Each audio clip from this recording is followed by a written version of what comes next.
Hello, everybody, and welcome to another edition of the Dynasty Dudez Hangout with my friend Russell Clay, and our guest today is Matt Papson of Reality Sports Online. How's it going tonight, fellas? It's going good. I'm really happy to be here. Thanks for having me on. Woo! Yeah. I just want to say that you ever like write a word or say a word and like get really proud of yourself after you do it? Do you guys do that, or is that just me? In the description, I wrote Matt Papson, RSO aficionado. Oh, nice. And I then don't know if anybody's ever called me an aficionado of anything. And then I looked in Google search and I used it right, and then I did like a little fist pump, and that's my. You gotta be excited about the little things, you know. That's right. Yeah, Anyway. That's a big word. So, of course, like I said, I feel like I've been saying this ever since free agency ended. There's not much news and notes for this week, so we're going to cover a couple small topics, and then we'll get into Matt Papson and RSO and all that good stuff. So, first of all, Todd Gurley, of course, the big concern with him coming into draft season is the ACL that he tore in his last college game. And according to Roto World, he had like a recheck, like he didn't have his knee tested at the combine, but teams were allowed to come back and go through and with medical checks and everything checked out, and he looks like he'll be able to participate in training camp and could be ready for as soon as week one. So thoughts on Todd Gurley is some sort of medical thumbs up a good thing? Is it confirming a 101 in your minds? What are we thinking here? It is confirming the 101 in Dynasty for me. In redraft, I'm still leaning towards sort of the others in the top 4 or 5 versus him. Obviously, situation matters, so we're going to have to take that into account. But, I think I'm going to like Melvin Gordon in 2015 over him pretty much regardless of what happens. But, I mean, obviously this is a great thing for Dynasty. Any lingering concerns you had over that ACL is pretty much gone now. So I'd say move forward with him with maybe a little caution still, but not a ton. What are your thoughts on the injury and the risk with Gurley, Matt? I think that I think he's going to be a special player, and I am not overly concerned about the injury. People have come back from that before and had obviously successful seasons even immediately after a serious injury like that. So I'm looking forward to seeing where he lands. The NFL is placing less and less value on running backs, and so it'll be really interesting to see kind of where he falls in the draft. And a lot of people are thinking late 20s. I think he's got a wider range on where he could get drafted than most people with that kind of talent. He could really go anywhere between like 10 and 40, and I wouldn't be surprised. Yeah, I'm with you on that.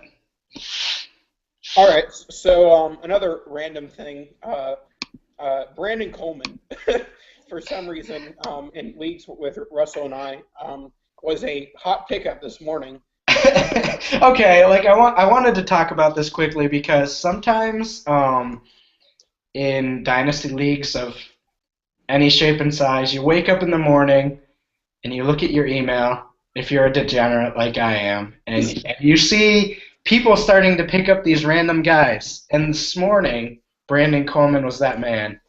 So obviously I panicked, went to Twitter to check if Brandon Cooks was still alive.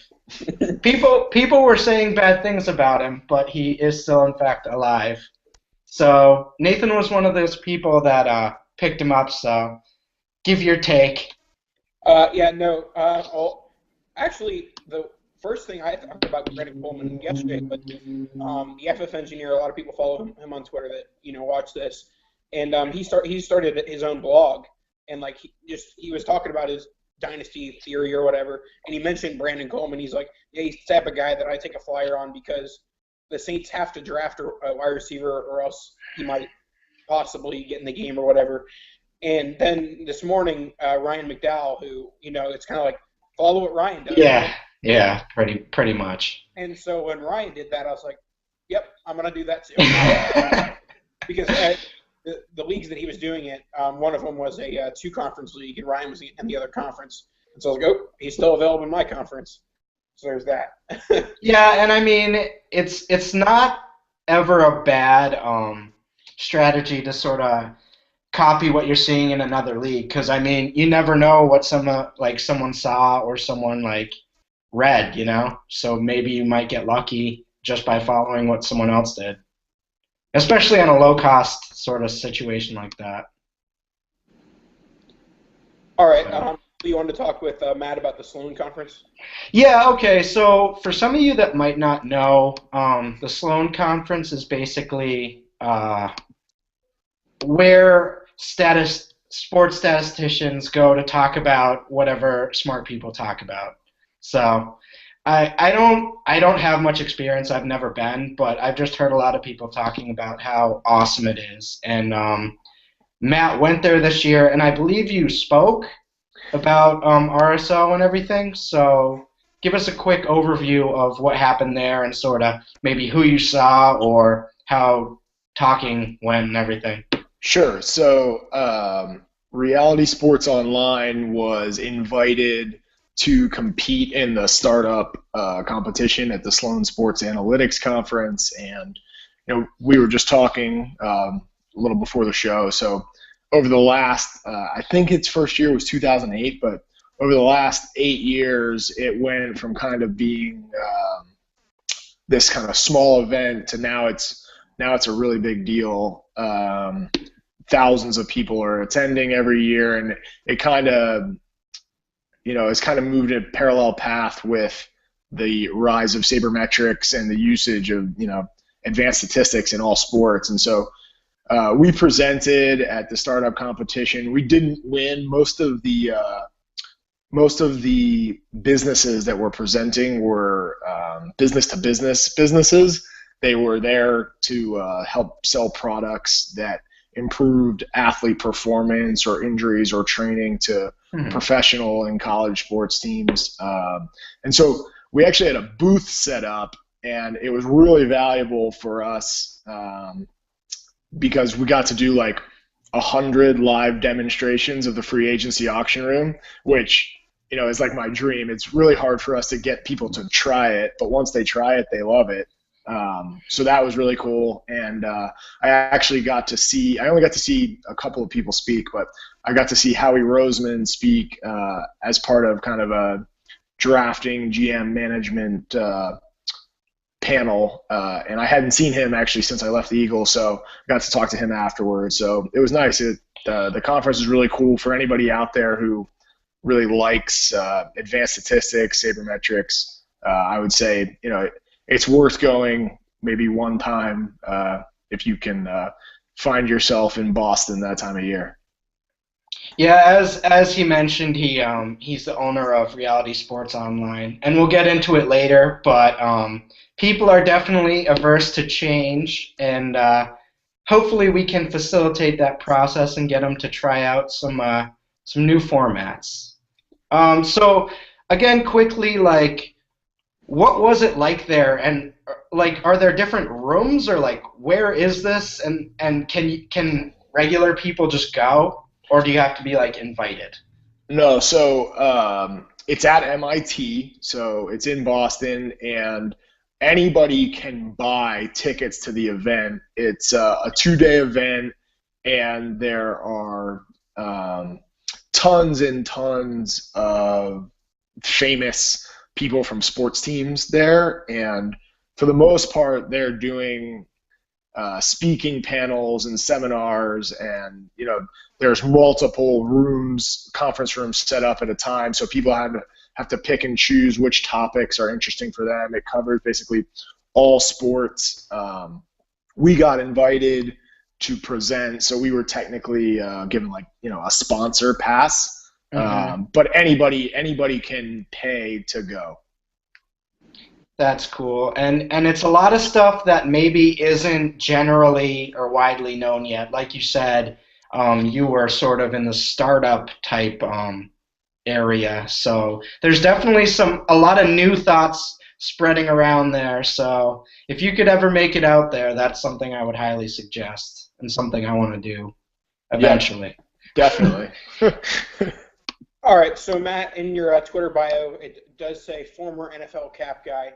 Can you briefly just talk about your experience working in the NFL and how you think that it has made you a better dynasty owner? Sure. So I worked for the Philadelphia Eagles in 2010 and 2011. I had interned at training camp in 2009 before I went to grad school and kept in contact with a lot of people in the front office. And so when I was coming out of grad school, they needed someone in their football administration department, and so I was lucky enough to get that opportunity. And essentially, I was the low man on the totem pole in the front office, doing background research for player contracts and helping to monitor moves around the league and all the player markets, valuing player contracts. So it was an amazing experience and pretty cool to do. I miss it. I miss it a lot. I would love to go back someday. Right now we're trying to build up this fantasy front office platform. But the experience, as far as how it's helped me for fantasy, so aside from building the platform kind of based around my NFL experience, I would say I just make more prudent decisions because you see that teams try not to get too attached to players. Teams aren't attached to players the same way fans are, and so you just gotta always kind of be looking at it as almost a business decision and what's best for your franchise, and that translates to fantasy as well. You don't want to hang on too long, don't want to hope too long. You gotta try to separate fact from what you're trying to sell yourself on, and just make the best decision possible. So one thing that's been highly discussed recently on this Hangout is sort of draft position and how much it matters to opportunity for the players. I was wondering if you had any perspective on that, having worked for an organization. Do they value I don't know really how to word it, but is there sort of a hierarchy of draft position, or I got your example. So if there's a free agent and there are two very similarly valued players, but one's a first-round pick and one's a fourth round. One was a first round, one was a fourth round. Do you lean towards that first-round pick because that has the pedigree there, or does that not really matter? No, I think it still matters to an extent. It kind of every situation is different, but after players have kind of played out their rookie contract, by the time they reach free agency, they've established themselves as an NFL player versus kind of a college player. And so I think you get to separate yourself from your draft position by the time you're a few years in. But for guys who do not necessarily pan out early, right? It's a lot easier for a guy to get second, third, and fourth shots if he was a first or second round pick and just never quite panned out, versus, because teams say, okay, somebody else clearly saw something in this. Maybe we liked the guy at the time, but, we just didn't want to take him as early as they took him, but we still think we could develop him. So I think, I think teams are taking in everything into account at all times, but by the time you're a few years in, hopefully you've been able to separate yourself from where you were drafted. And what about players that your team specifically drafts?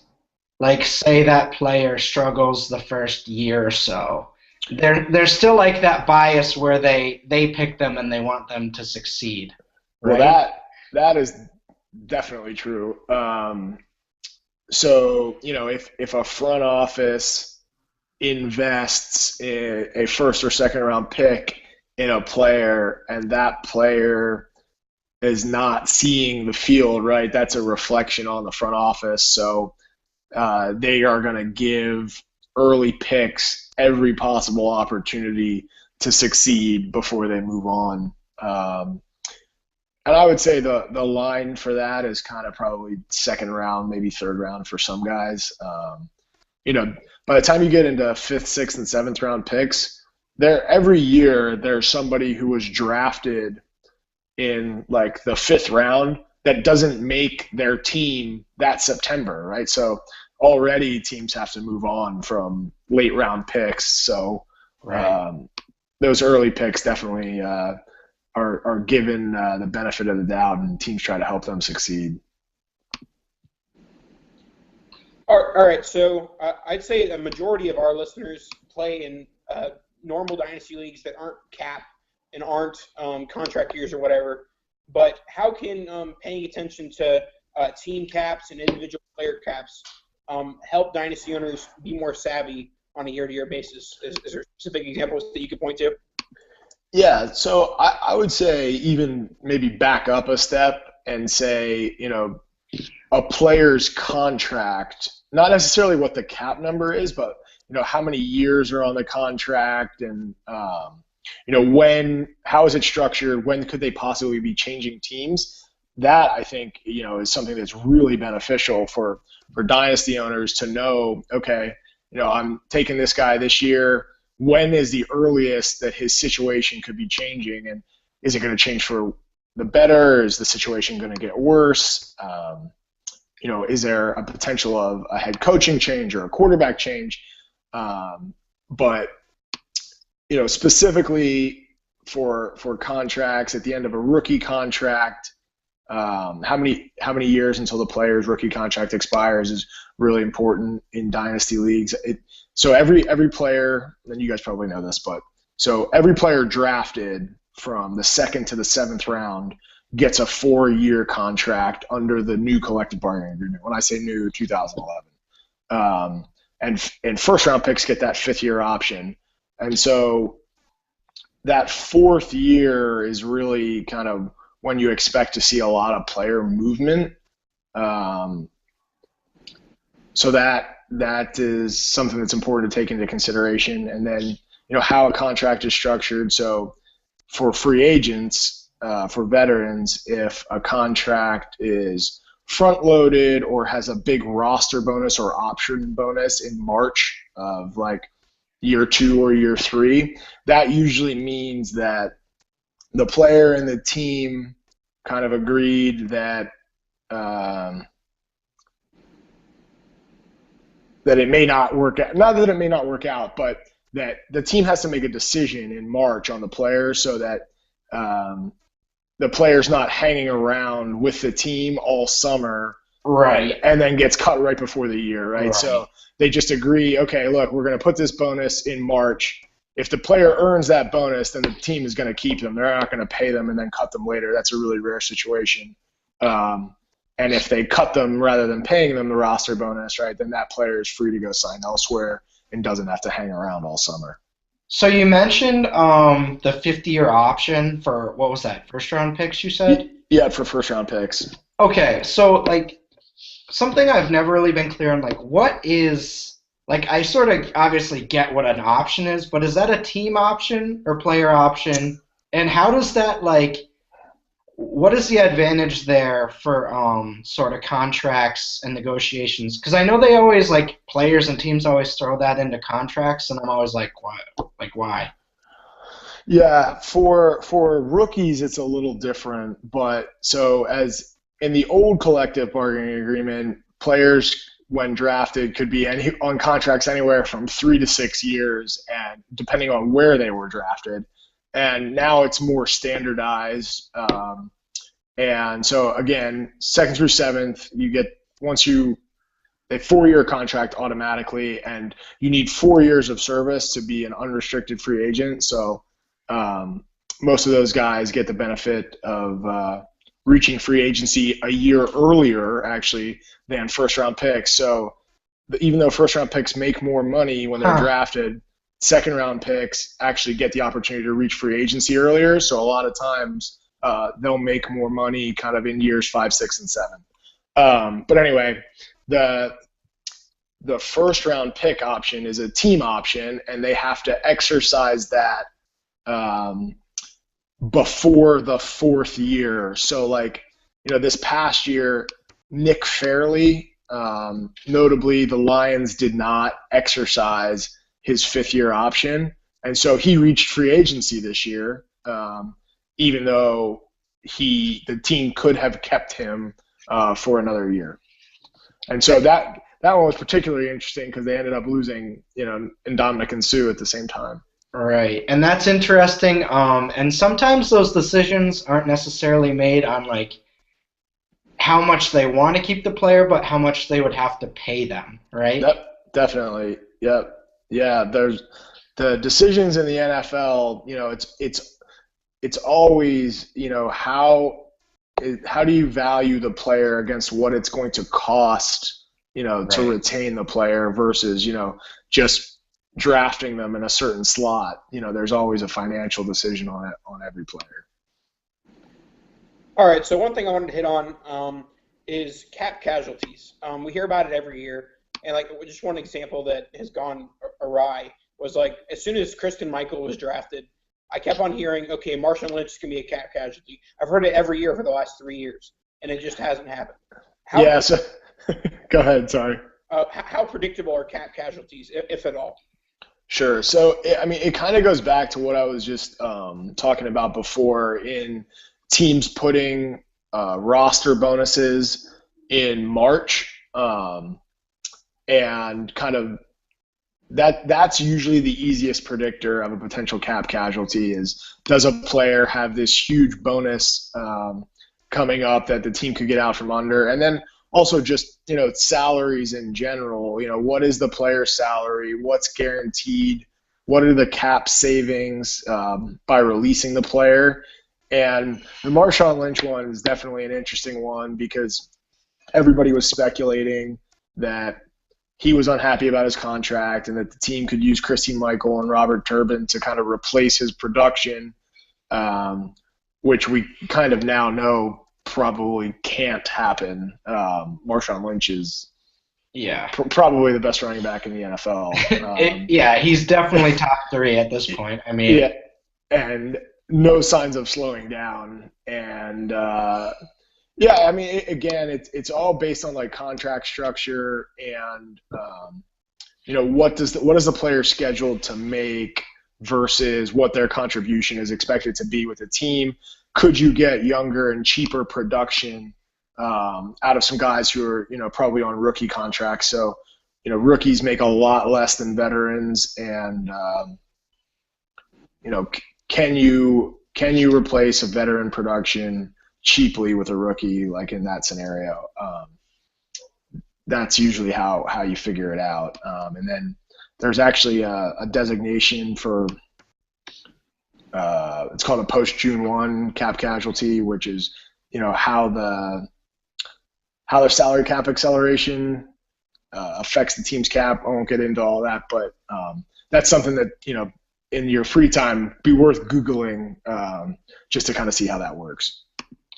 And obviously there's a very big human element to this, and like obviously decisions have to be made, but I'm interested how the actual cutting works. Like, who does that? Do they have like a guy who comes in, or does the GM do it? And how, like, that has to be one of the worst parts of the job, right? Like, just cutting these guys, especially during like training camp and stuff. Like, that's a lot of just disappointed people. I don't know. That's like nothing I would ever want to be a part of. And I just like my dynasty leagues. If I cut you, we don't actually have to talk. Like, it's nothing. There's no personal thing I have to deal with. So like, I didn't go in Luke Wilson's living room when I. You didn't call him into the office and say, "All right, Luke, we got to talk, bro." No, so on Hard Knocks, they they show that who has the uncomfortable job of going and getting a player and telling him to bring his playbook to the coach's office or to the GM's office. Oh, And yeah. that's how it happens. And almost always a coach or GM delivers the news, but the writing is always on the wall when somebody is told to go get their playbook. And actually, when I was an intern at training camp, I had to drive a couple of players to the airport. Oh no! Yeah, so like that. I mean, there were a couple of us, but a couple of times I had to make some really silent trips to the airport. Yeah, is it like just are they I mean, sad, or do they just take it like, all right, I have another opportunity somewhere else? no, I mean it's usually pretty sad. Yeah. They their hopes and dreams are kind of hanging in the balance right there. But a lot of them get other opportunities, especially with how big rosters are now. But some of those guys, they'll never have another NFL transaction again, which is like really sad.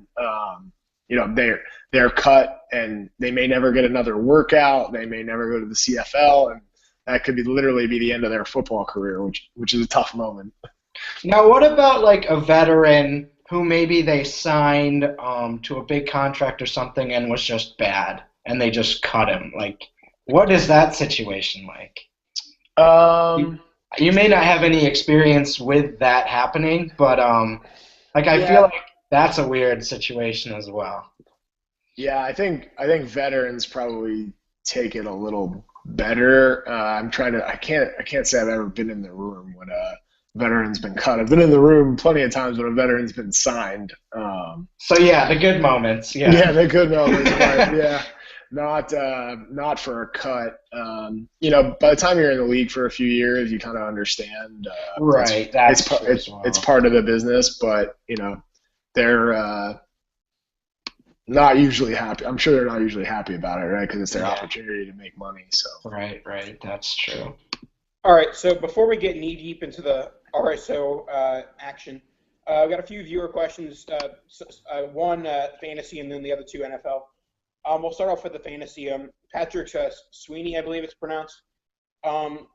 In your RSO leagues, when you're rebuilding, how do you tackle the cap versus facing win now teams? Are you able to exploit their cap? How does that work? So for I think so. Is it real life or in fantasy? RSO. Okay.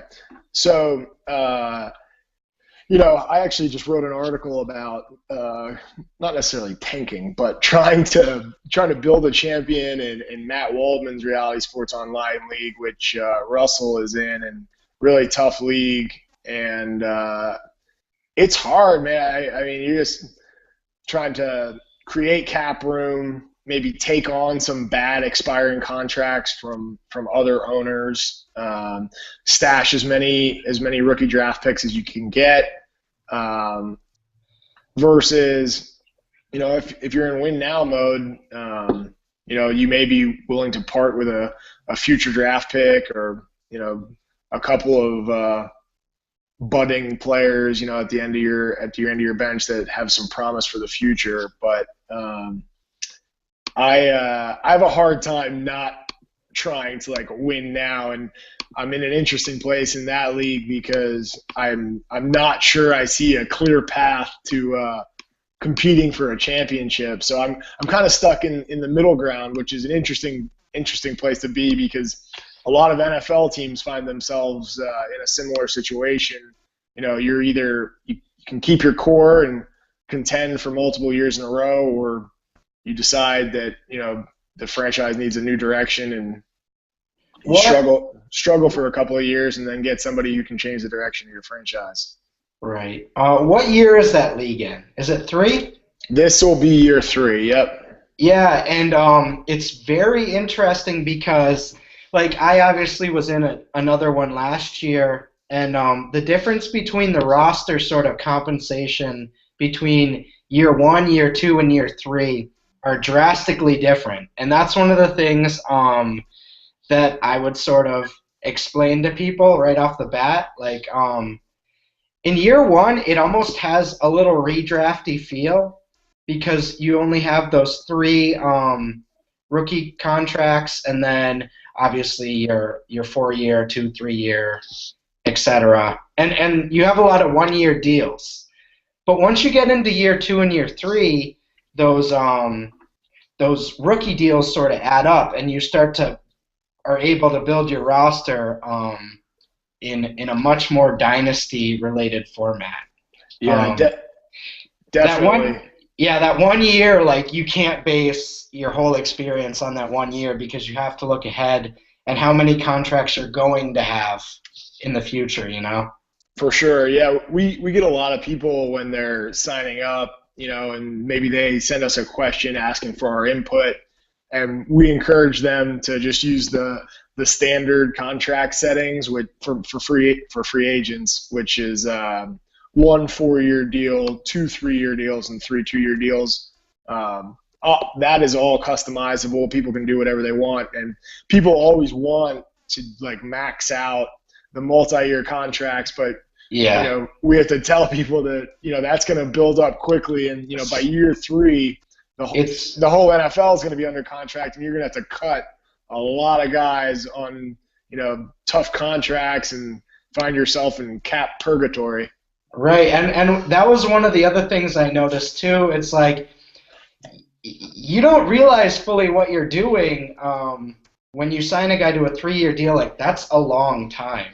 Yeah. And so, like, last year, I mean, I put Justin Hunter on 3 years, and it's like a year later, it's like, well, still 2 years, and he's like, and you better get the ball rolling there, Justin, because you are get some major playing time this year for me. Yeah, but the problem, though, is that also if you gave him a 1-year deal and he would have broken out like we were all thinking, then you're paying a premium for him this offseason if you were to do that. Right. That's the other side of the coin. And it's just funny to look at the league that's in year 3. You just see people that severely overpaid for some of these guys, and that's something you definitely want to be careful of because there's a limited amount of cap space, and if you got a guy that's not really playing for you and he's $20 million a year, like, that's a big deal, Yeah, very, very tough. Some very tough cut decisions, and actually, interestingly, so Doug Martin was like the 4th or 5th highest paid running back across all Reality Sports Online leagues last year, just from deals that he received 2 years ago. So in 2013, everybody broke the bank for Doug Martin, and now, like, a lot of people still have him under contract with like making $20 million a year, and his expected contribution is not going to be that high. A lot of people are also predicting a resurgence from him, so we'll see. But not worth what he's going to cost most people. I do think he's going to be resurgent, but that's like, it just shows, like, I thought he was a pretty safe player 2 years ago, and no, you didn't like him. You thought Ryan Matthews was better. Well, I didn't think he was going to do what he did though and become nothing. Like, I just didn't think he was worth a 1st-round startup pick, but I did think he was pretty safe. You know what I mean? Like, yeah, I don't know. That was. I wasn't really a starter at a buyer at the 1st-round startup price, but the last 2 years in redraft MFL 10s, I've been crushed. I mean, actually, it was just last year, and then this year I'm buying into it again. So I'm ready to be crushed.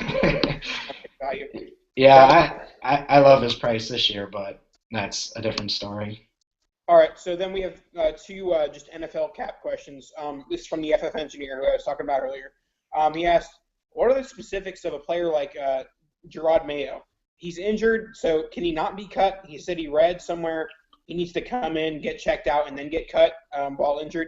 What's the situation with cutting a guy and him being injured? Sure. So, in season, you can receive a couple of different designations. There's now short-term IR and long-term IR.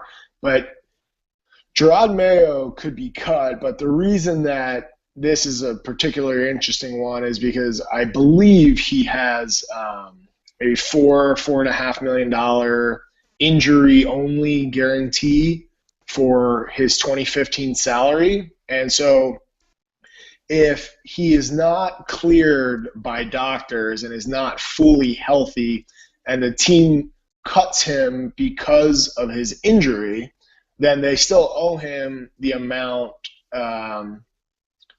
that is protected by injury guarantee versus if he comes in, he gets a clean bill of health, right? They can then cut him for skill, which is different, right? So he's not cut for injury, right? They're just cutting him because they don't think he's worth it anymore.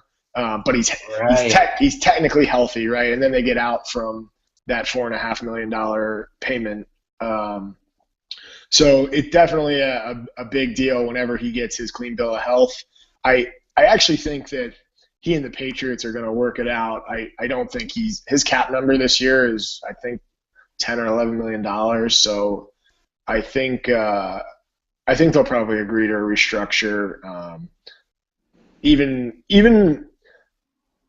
if they cut him, they still have some depth at linebacker, but I think that the two sides will probably work it out because otherwise it'll probably end up going – if they cut him and try to get out from that payment, I could see that one going to arbitration and courts getting involved. So we'll see what happens with that one. So that probably puts a lot of pressure on that doctor.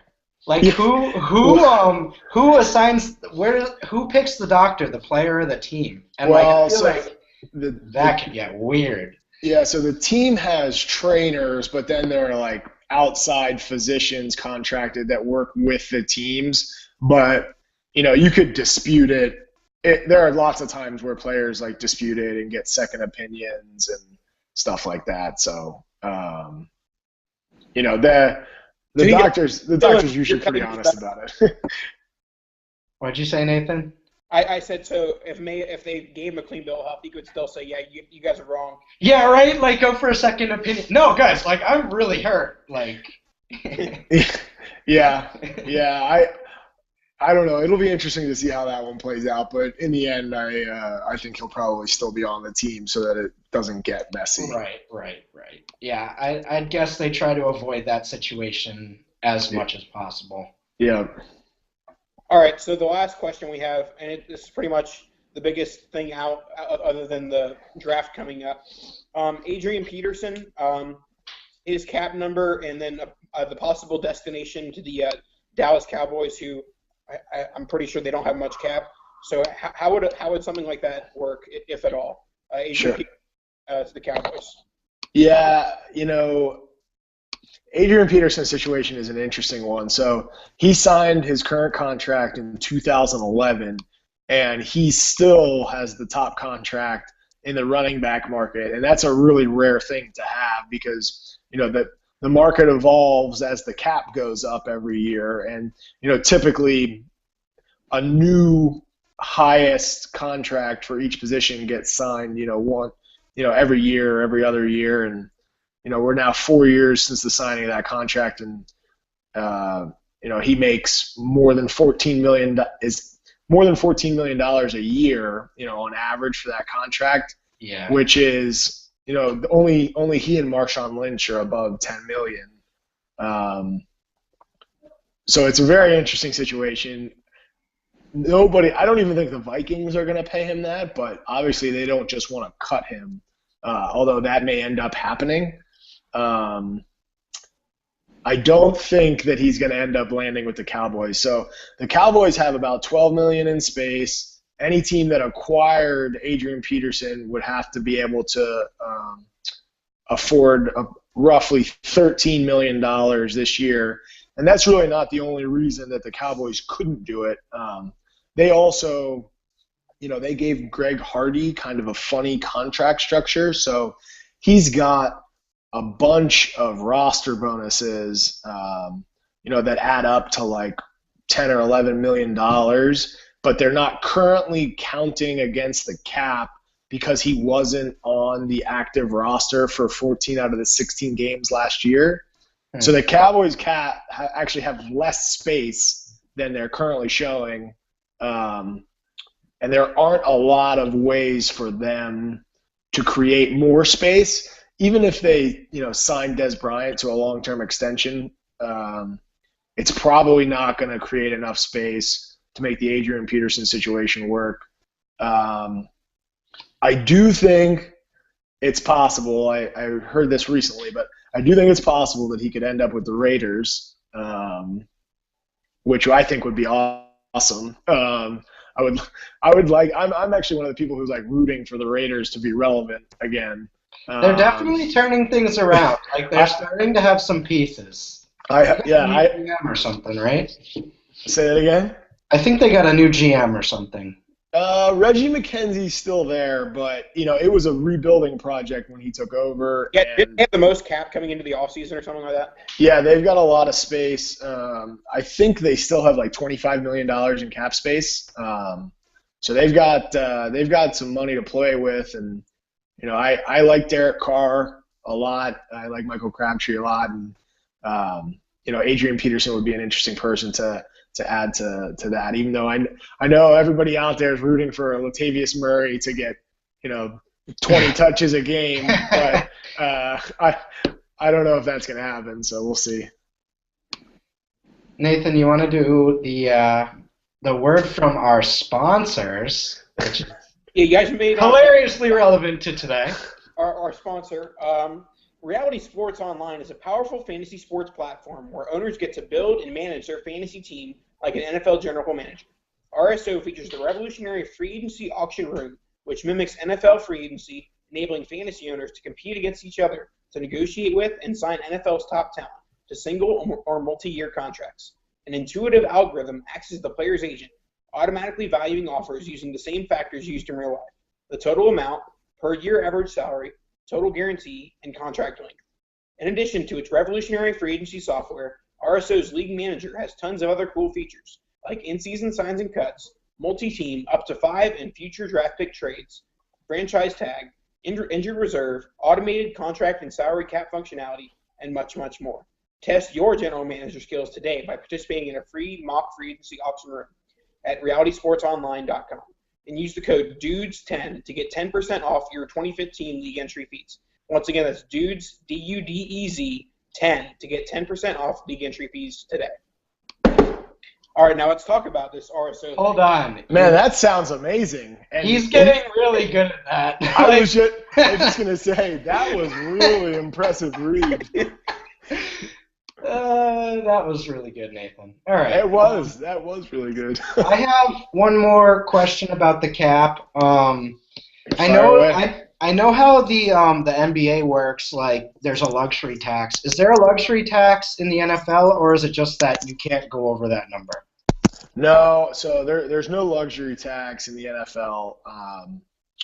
It is, some people argue over whether it's a hard or a soft cap. For all intents and purposes, it's a hard cap, but there are kind of there are a lot of ways to get creative with the cap, and then that's what happens. That's what happens when you get a bunch of smart people in 32 teams and sort of just sit there and read the CBA, and they're just like, all right, how can we possibly just get around this? That's right, and sometimes people get penalized for trying to circumvent the cap. So right.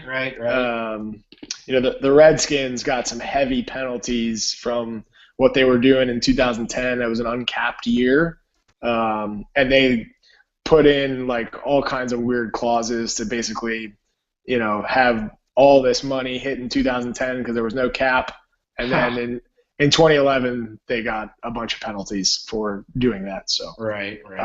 But yeah, not a luxury tax like basketball.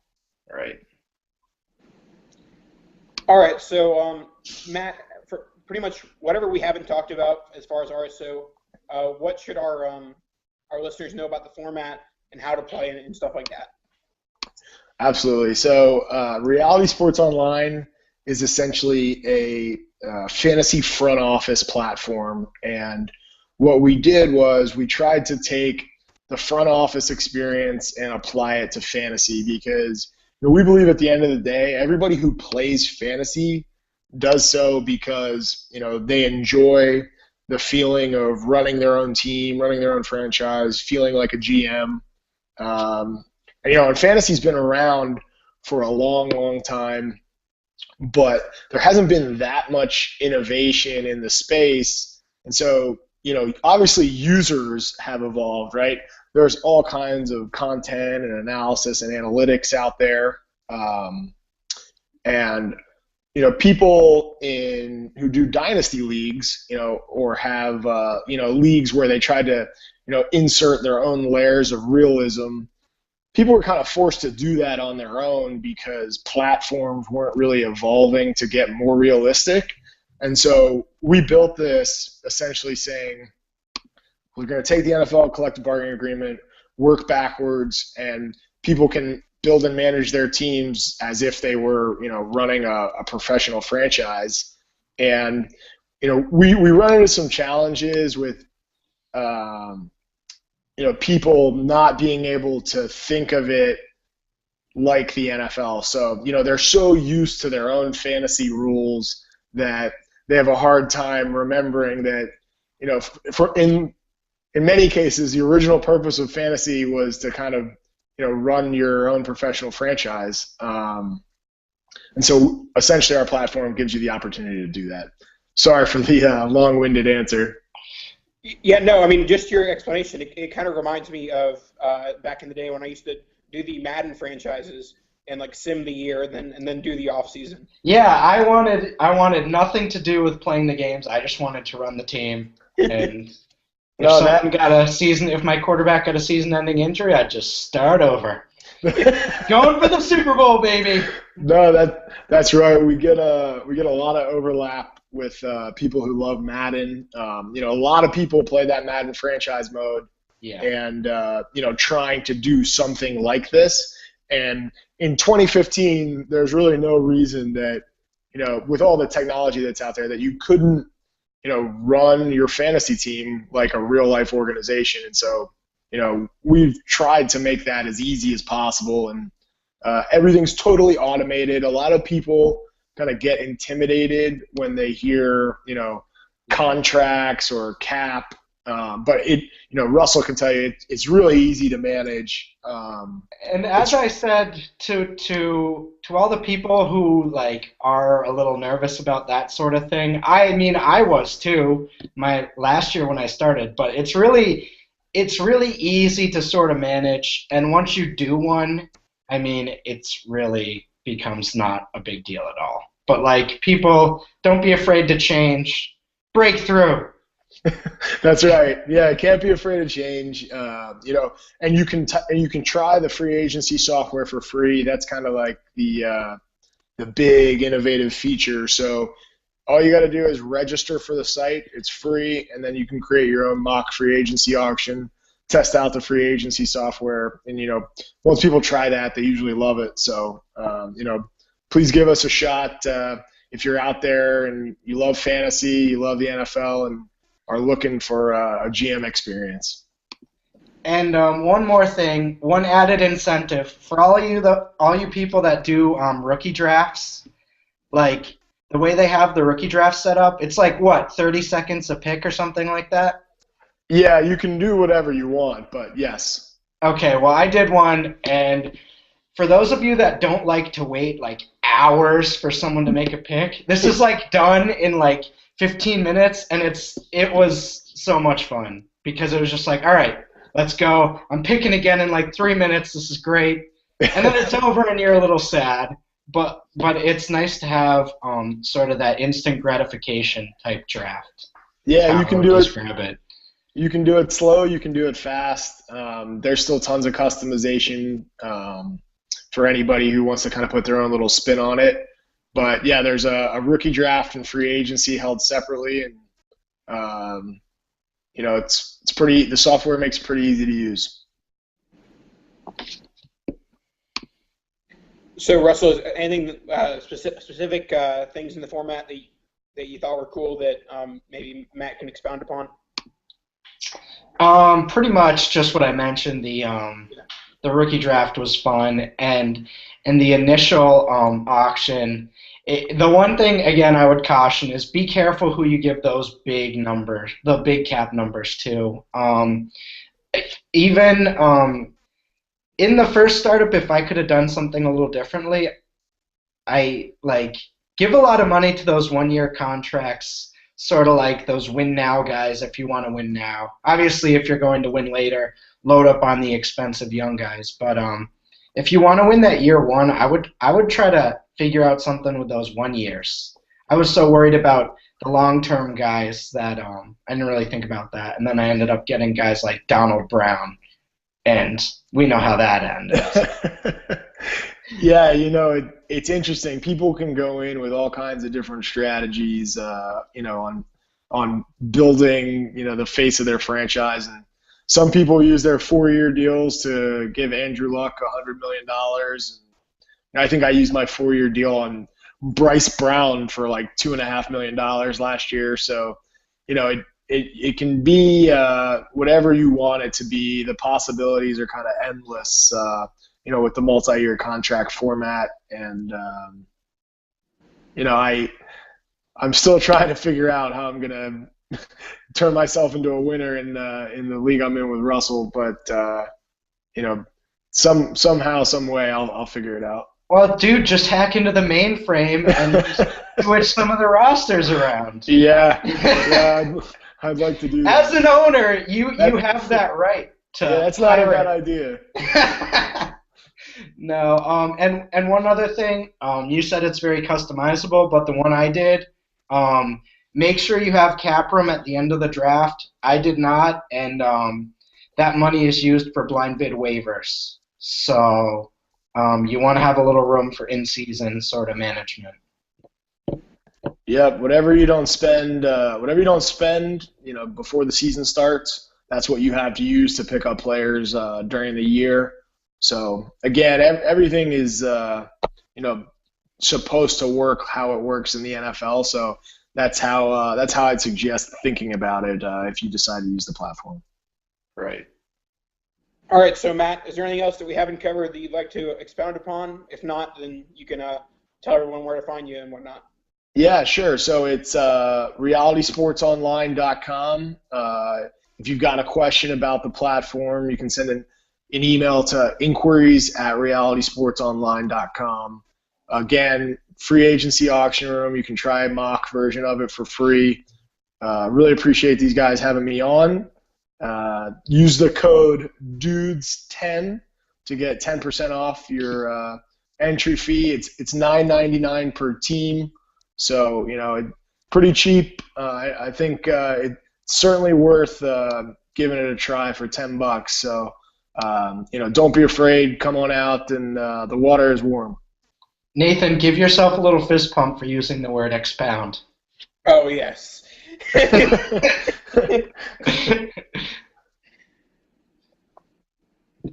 And also give him a follow on Twitter. Oh yes, thank you. So the platform is @realitysportson, and you can follow me on Twitter @realitysportsmp. We send stuff out about NFL contracts and team cap situations every once in a while. So be on the lookout for some in-depth front office content if that kind of stuff is interesting for you. Was the full @realitysportsonline taken, or was that too long? Or I think it was too. I think it was too long. We've had that one for a while. Dude, someone took it in like 2008 or whenever Twitter started. They're like, I gotta get this one. I can't remember if it was too long or if someone had it, but we went @realitysportson for some reason. All right. Well, thanks for watching, guys. It's been fun and learned a lot about the cap and also about Reality Sports Online. Yeah, thanks for watching. Thanks a lot for having me on, guys. All right, we will see you guys on the flip side. That's what they say in the business. Ugh. Well, I guess that's how we're going to end this one. All right, we'll see you later, guys.